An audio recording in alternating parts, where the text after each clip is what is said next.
Guys, good morning. Good morning. Ito. Dali ka lang ah. Nakabili po ako ng isda. Ang luto ko dito miso. Miso, ayan o. Malalaki to. May gitsang kilo ang isa. 2 and 3/4 lahat ito. 2 and 3/4. Huwag ka na iyak-iyak, Loloy, ah. Ayan. Miso. Ayan, miso ang katapat. Dalawa.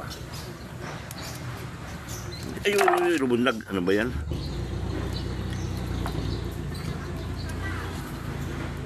Ayan, dalawa sila. Ayan guys, lilinisin ko na ito. Lilinisin ko na. Yan, ready na ang itak. Yun ang pambayad ko. 100. 100, dalawang piraso. Ang bigat niya 2 and 3/4. Okay guys, 10/4.